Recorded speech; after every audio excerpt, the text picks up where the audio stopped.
ফুলকপি দিয়ে রেসিপিটা বানিয়ে নিলাম। আসো এবার ফুলকপির পুরিগুলো কিভাবে বানিয়েছি। এগুলো গরম গরম খেতে অনেক মজা লাগে, কোনো প্রকার তরকারি লাগে না, এমনি খাওয়া যায়। আমি একটা ফুলকপি নিয়েছি, এখান থেকে কিছু ফুলকপি নেব। এবার ফুলকপিটাকে সাইজ করে কেটে নেব। আমার যতটুকু লাগবে ততটুকু কেটে নিয়েছি, আপনারা এর চেয়ে কম বেশি নিতে পারেন। এখানে আগে থেকে অনেকটাই পানি গরম করে নিয়েছি। এই গরম পানিতে ফুলকপিগুলো সিদ্ধ করে নেব 5-6 মিনিট। এদিকে ফুলকপির পুরি বানানোর জন্য প্রথমে ময়দার একটা ডো বানিয়ে নেব।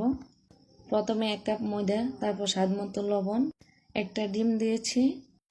নর্মাল পানি দিয়ে ময়দার ডো বানিয়ে নিচ্ছি সফট করে। এবার ডোটাকে কিছুক্ষণ রেস্টে রেখে দেব।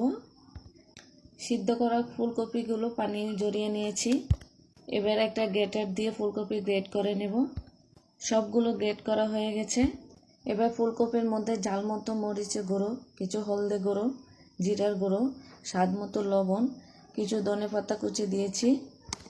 এগুলোকে ভালো করে মাখিয়ে নেব।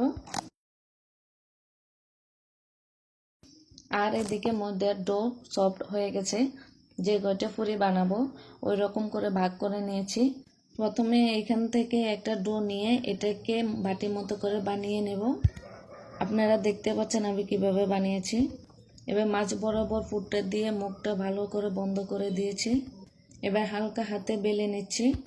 বেলে নেওয়া হয়ে গেলে মিডিয়াম আঁচে তেল গরম করে নিয়েছি, আর গরম তেলের উপর ছেড়ে দিয়েছি।